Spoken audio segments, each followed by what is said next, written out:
questions we wrestle with as Christians about who God is, how do we live out our faith, what is the Bible, what is the truth of the Bible, what are we supposed to believe, how are we supposed to live.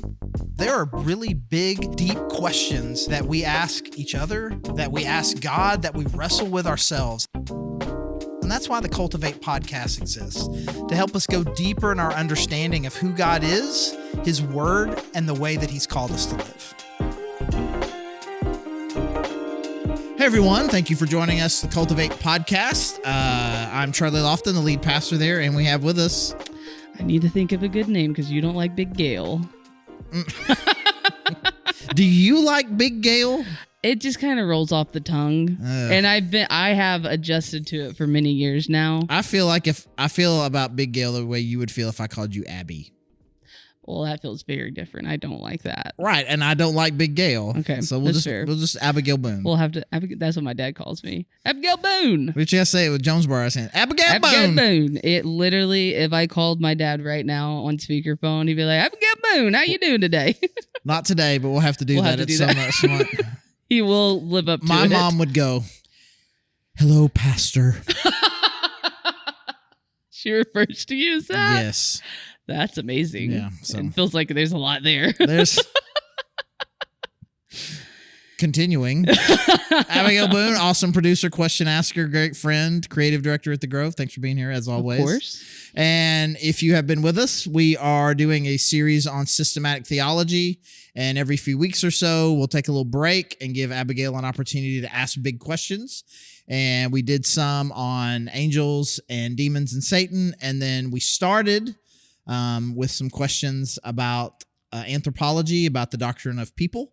And we scratched the surface. We scratched the surface of the surface, I feel like. Yeah. So I feel like that we would have to do so many episodes just to get through specific Q&A over there are a lot of Wednesdays between now and the end of the world, so sure. we've got we'll just keep revisiting anthropology. We just got time.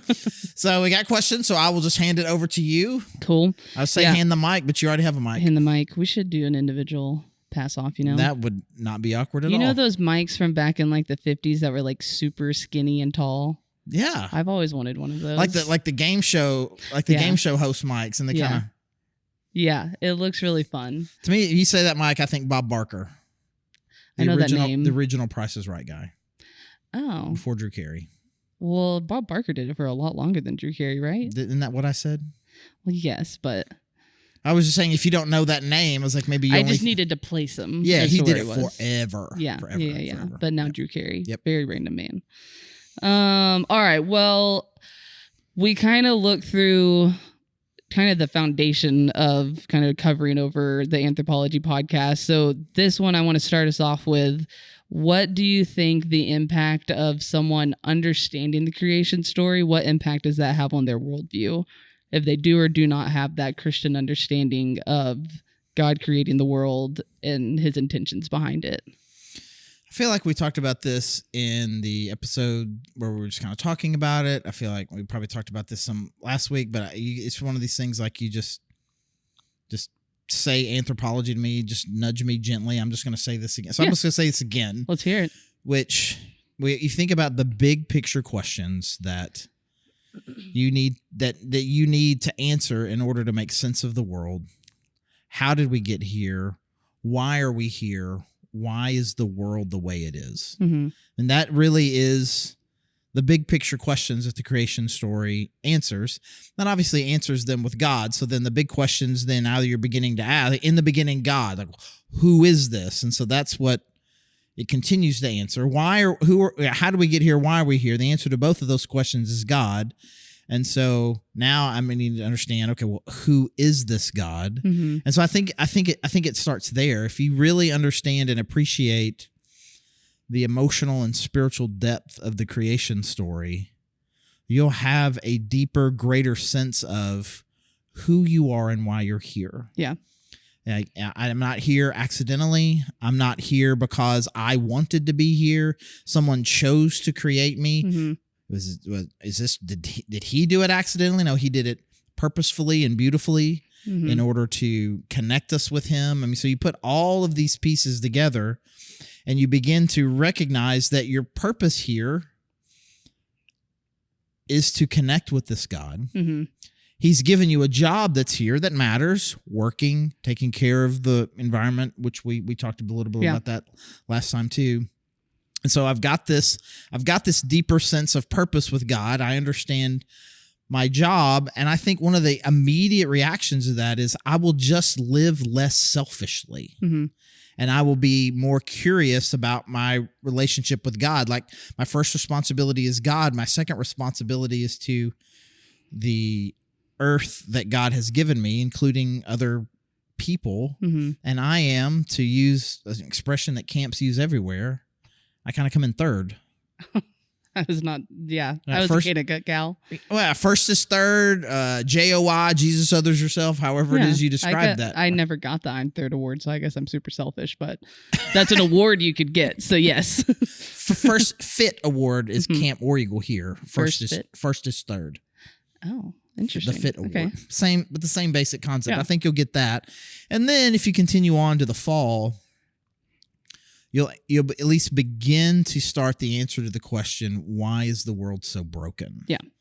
And that really is a big, that's a big problem. Oh yeah.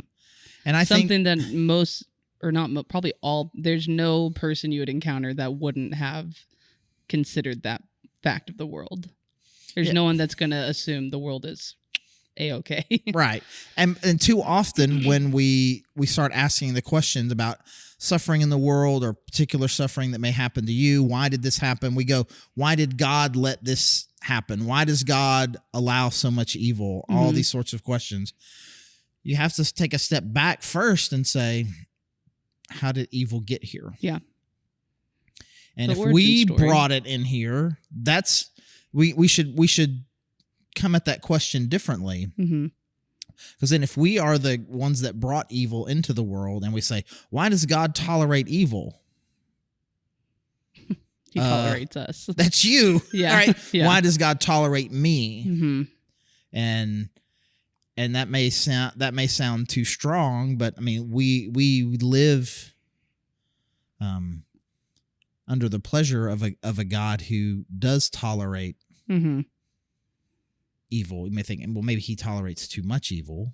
And now we kind of keep going with the answer to the question. Now we kind of keep going with deeper exploration of that question. But I think it gives us the appropriate starting point, which is God, we brought evil in. God's response to that was not immediately to destroy it, but to help it, to give it grace, to give it hope.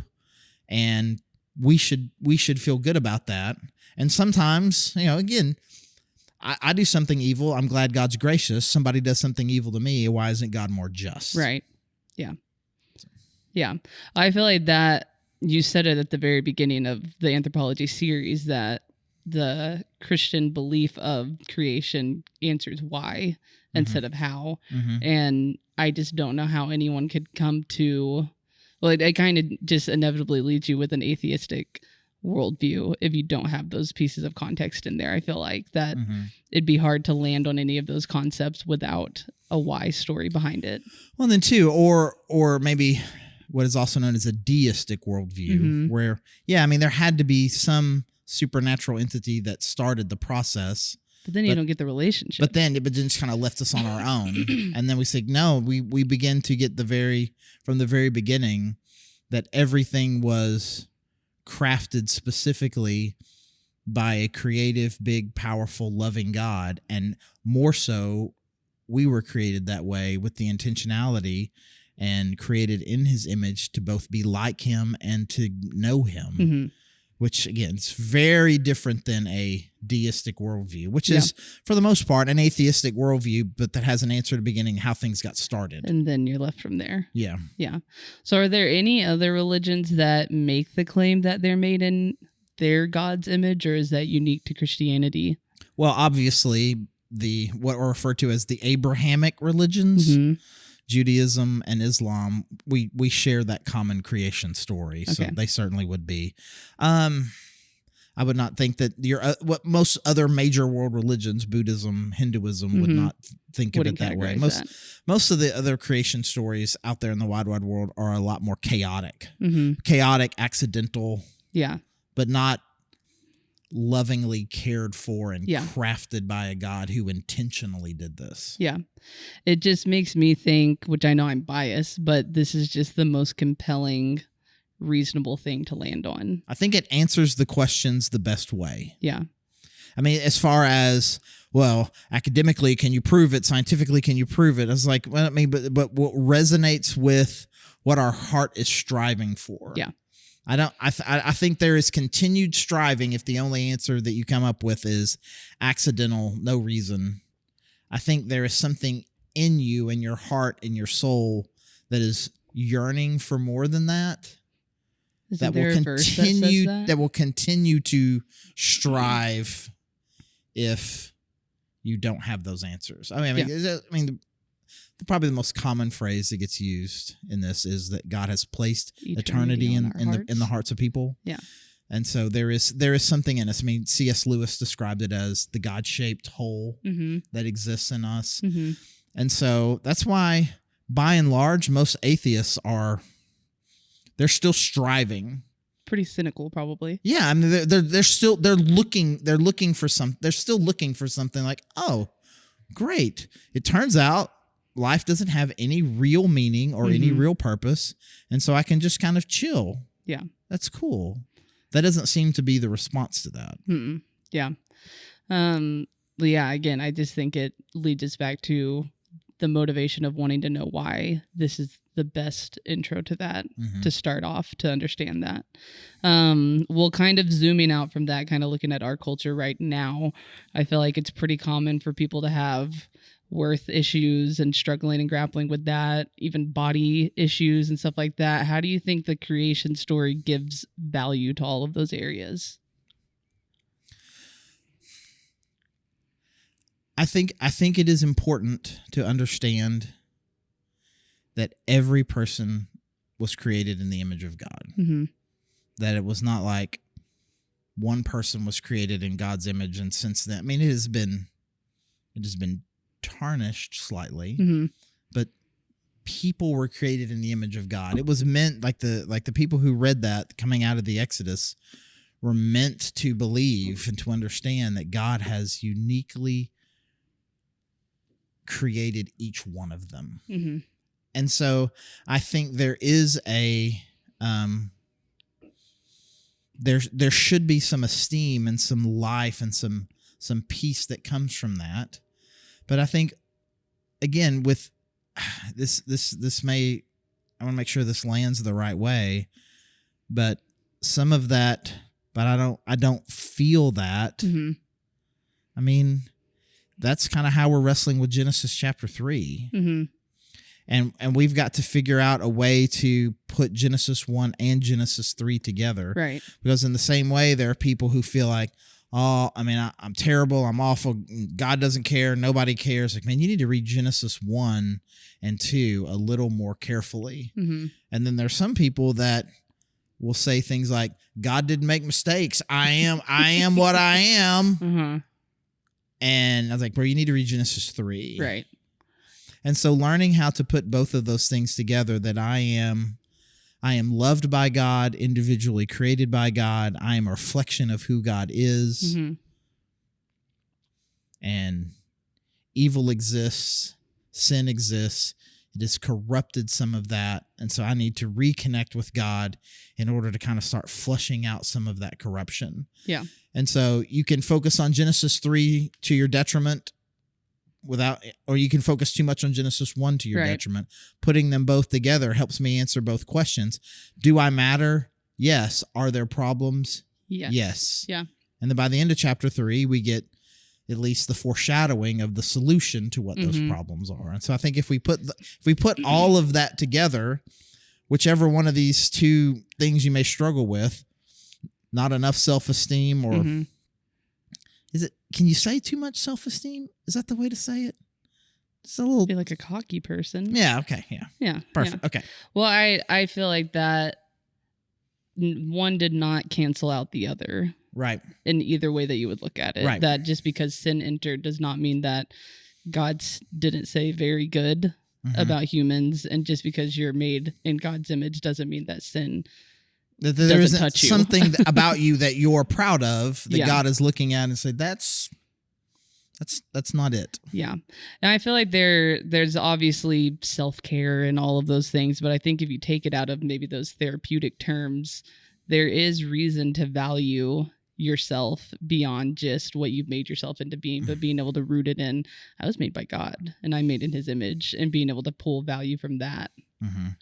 Yeah. And so it's like, what makes a person valuable? Mm-hmm. I think we instinctively tend to understand that a person is valuable. Well, what makes them valuable? It's like, well, They've earned a lot. do what? They've earned a lot. They're successful. Yeah. They're attractive by certain standards. Mm-hmm. They're wealthy. They're powerful. No, what makes you valuable is that you were created by the creator God of the universe, and you reflect his image. Yeah. And so maybe even self-esteem isn't the right recognition. It's like we're understanding, like, I am a product carefully crafted by the designer and creator of the universe. Mm-hmm. That obviously has value. And the same way was like anything. It's like, what makes something a great movie? What makes something what makes a signature, an autograph valuable? Right. Like its source, mm-hmm. the author, the painter, the director. That, and I think that is where our value comes from. And some people will balk at that. Mm-hmm. No, I have value in and of myself. Yes, of course you do. But where does that value come from? Right. It comes that even your ability to make those sorts of assessments come from the image of God that was planted in you. Yeah.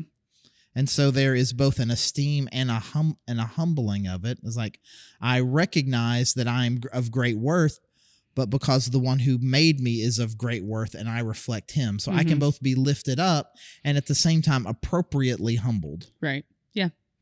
Appropriately humbled. I like that. All right. Well, this is kind of probably mixing in a couple of questions at once, but you've already kind of mentioned a few times of our need post-fall is to get reconnected with God and have that fellowship back with him. Right. We see an insanely unique connection with God pre-fall that mm-hmm. none of us can relate to, hearing God walk around in the garden, right. having that really, really close connection that Adam and Eve and God had. What do you think that tells us about what type of connection God desires to still have with us? Because I feel like there's probably there could be an assumption of like, well, I'm not in the Garden of Eden, so there's just a distance that's automatically there. But surely there's still a desire that we could be fulfilling of connecting with God just from looking at Adam and God's relationship. I think the biggest differences between Adam's relationship with God and ours post-fall are, it would seem, you continue reading throughout the scripture, past Genesis chapter 3, that it seems to be that the primary values that God is wanting in our relationship with him are faith mm-hmm. and a recognition of his grace. Mm-hmm. Adam did not need faith as we define it, because I wonder if God's real. There's no question. Yeah. Look there. Yeah. There he is. Mm-hmm. And because he hadn't sinned yet, he didn't need grace. Right. But those are the two things that we need the most. And so you'll see that the pattern of God all throughout Scripture is not to reveal himself less, but to reveal himself less obviously. Mm. God could still, if he wanted to, stand right next to us, walk around and, mm-hmm. and tell everybody. He could demonstrate through some sort of booming voice mechanism to all the world all of the truth. But I think it goes down to this very simple thing that Jesus said to Thomas when Thomas doubted the disciples about whether or not Jesus had come back yet or not. And Jesus showed himself to him. He says, okay, you've seen, now you believe. Blessed are those who don't ever see mm-hmm. and still believe. Mm-hmm. And so I think God is wanting us to choose him, not because we don't have any choice but to, mm-hmm. but out of a recognition of faith. Yeah. And so I think that's going to be different. So I think then that's why we'll see less of obvious signs that God is real. Yeah. Undeniable ones. Mm-hmm. And then grace too. I think this was part of the plan from the beginning. I don't think what happened in Genesis chapter 3 caught God off guard or was somehow a plan B or D or right. Right. I think it was always to demonstrate to the universe this aspect of his character of grace and forgiveness that can only be shown if the ones that he is in relationship with fail in some way. Yeah. And so this is an interesting thing that Paul says, and maybe we can talk about this some more when we switch from anthropology to hamartiology. You told me what that means, but I forgot. I did. Study of sin. One of the things that Paul says is talking about death and destruction and bad things happening. He's like, what if God tolerates a lot to show you how gracious he in fact actually is? Mm-hmm. Because if you only tolerate this much evil in the world, then you only have the ability to show that you're this much gracious. Yeah. But if you tolerate this much evil, then you're able to demonstrate to the world, to the universe, what a gracious, good, and forgiving God you are. Mm-hmm. And that seems to be a really important priority to him. Mm-hmm. And so as such, a really important priority God could very easily wipe out all the consequences and place us right back in a garden-like position. Mm-hmm. But we would not be experiencing the depths of this one particular experience. This one particular characteristic that God has is the wonder of his grace. Mm-hmm. We wouldn't be living it. We would have experienced it once. And then there it is. And now you're in a good garden place again.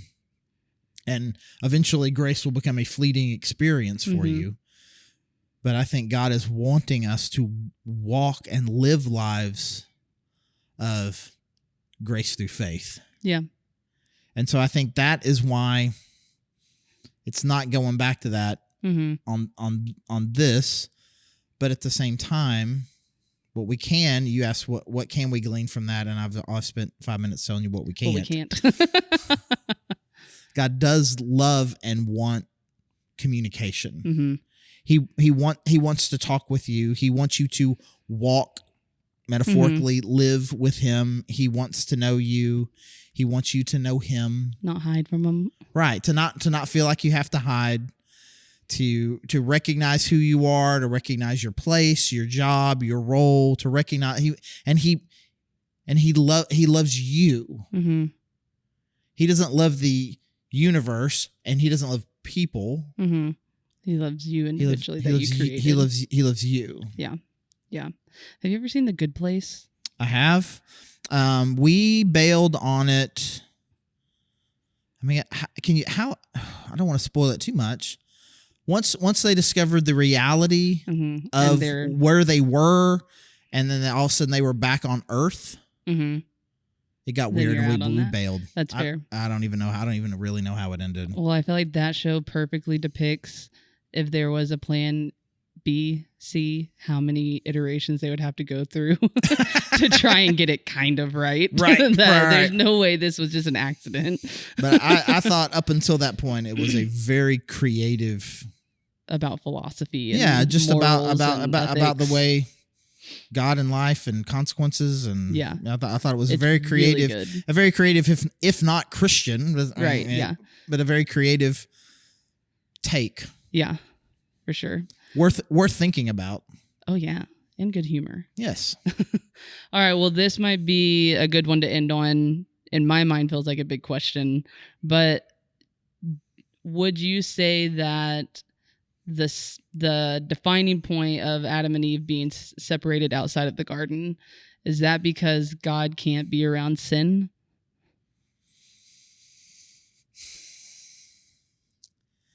I think the way that you phrase that is like, is that the main thing? Mm-hmm. I mean, I think the main thing is consequence. Mm-hmm. It's just consequence. You can't be here anymore. Mm-hmm. You don't get to do this. Like, your sin has real consequence, both to your experience of the quality of life and the nature of your relationship with God. I think it was primarily about what we were supposed to take in about the consequences of our sin, as opposed to that still important idea about what does this tell us about the holiness of God? Yeah. I mean, could God have just made the garden worse?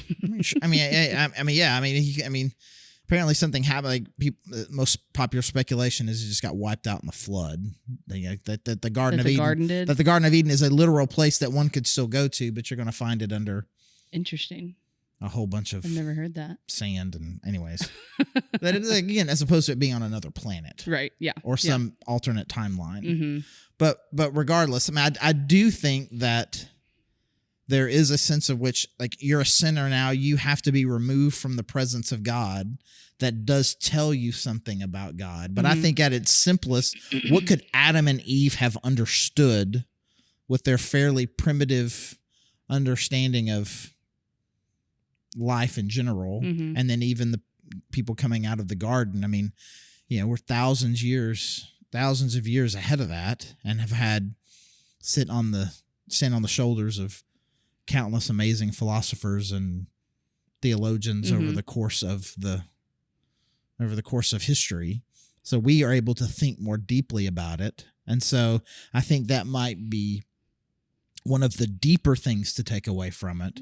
But I think its core is the thing that everyone could have on the surface understood, right? It's, a little bit like, toddler reaches for the stove and you discipline that toddler in some way. What do they understand? They don't understand, wow, okay, well, I mean, my parents really, they're mostly trying to protect me from the consequences of my own decisions, because if I were to have done that, even though it is what I wanted, it would have hurt me in some way. And so this discipline, even though it hurts me, is actually for my benefit and tells me a lot about the character of my mother. That would be amazing if they had that thought. But I can think that. That's what I'm thinking when I do it. And you eventually, at some point, in your late teens, early 20s, realize, wait a second, my parents were really good. Yeah. In that moment, all they're thinking is, I better not do that, or a bad thing will happen. Yeah. I think that was the essence of it. Yeah. You have done something, sin has a consequence. God is gracious, kills the animal, puts the skin on them, and I will cover up and help you. I'm not going to kick you out of the universe entirely. I'm not going to wipe you out immediately. So you understand grace, but grace is not the same as the absence of consequence. Right. Yeah. But it's not you're now an untouchable because you sinned and I just can't be around you. That was not. Yeah, I'm just not sure. I'm again, that obviously is there. I mean, that God is separated from sin. Sin, he's got a sinful people can't see God, can't get all of those things are true. But again, I'm saying that I think the bigger point. I think the bigger point was a much simpler one. But that's the deeper point is what you're saying. Yeah.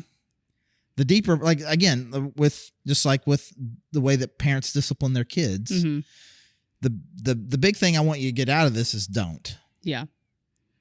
But the more you more deeply reflect on it, you'll recognize a whole lot of things that you learn about yourself, but you learn about your parents, about the way the world works. You're going to learn a whole lot of deeper things. And so I appreciate the depths of the theology of God had to separate himself from sin. He needed casting him out of the garden was a metaphor for casting them out of his presence, and then the completely different dynamic change of both the way the world worked, the way their relationship with God worked. All of those things are true. Yeah. But I would say at the core, all of that is built around sin has a consequence for you. Okay, I like that. That kind of defeats a lot of stuff that was in my mind. Well, I don't want to say defeats. I just don't want reprioritizes. I don't want the deep. I don't want us to go straight so much to kind of the secondary and third level implications of something to keep us from the simple truth of if you sin, it is going to damage your relationship with God, and it is going to have consequences in your own life and have consequences in the world. My relationship with God has changed. My relationship with you has changed. My relationship with my world has changed. Probably shouldn't do that again. Yeah. If God says it, I should probably say yes. Yeah. That's the message. And then you reflect deeper on it, and you build on that. I think until this conversation, it sounded crazy to me that theologians could focus so much on 3 chapters. But now, literally, this conversation, I'm like, that there's so much in. We haven't even begun to scratch. Well, you could almost answer all of these questions within that chapter or in those few chapters. Because even my next thought is like, well, then what does that mean for your spiritual separation? Well, he already talks about that, of what's to come and how he's going to redeem that. Yep, you see it both in the skins that are created. You see it in the prophecies about what's going to happen between people and the snake. There's so many things. Like, we didn't talk about the consequences of the sin on the woman versus the man, and toil and labor, and what does it mean that the man and woman are going to be opposed? Going to be striving against each other. I had that question written out, but it felt like way too big of a question to fit in. It's not. Again, it's what I'm saying. You could just keep coming back to it. Yeah. And again, we haven't even come close to, which just what a well-written, which is crazy, story and poem from several thousand years ago. Right. That just has a depth and richness to it beyond just, it's just some really old encounter saying that God just kind of blinked and said things and made it happen, and then they ate an apple and they shouldn't. Like, right. It's so much more than that. So much more. Yeah. Which, again, shows that everything is divinely inspired and written by God, that it has a intention beyond just those first readers. Its beauty and depth most definitely points to the divine authorship of it. So. Yeah. So I guess from here we're ending the Q&As. That's right. And headed to hamartiology, the study of sin. There you go. And we'll talk about kind of what sin is, what are the consequences of sin. We kind of see it a little bit in the fall. So the fall is kind of the bridge to all of that. And so we'll spend a few episodes on that and invite you to continue to join us. And as always, Abigail, thank you for being here. Of course. Thank you guys for being here. And encourage you to keep coming back, and to find us more about our church at thegrovechurch.org. You can go to the Connect page and learn more about who we are, what we're doing. You can let us know that you're listening. If you have any questions, comments, anything, please let us know. We would love to connect and help you in any way that we can. Again, thank you for joining us. Bortles!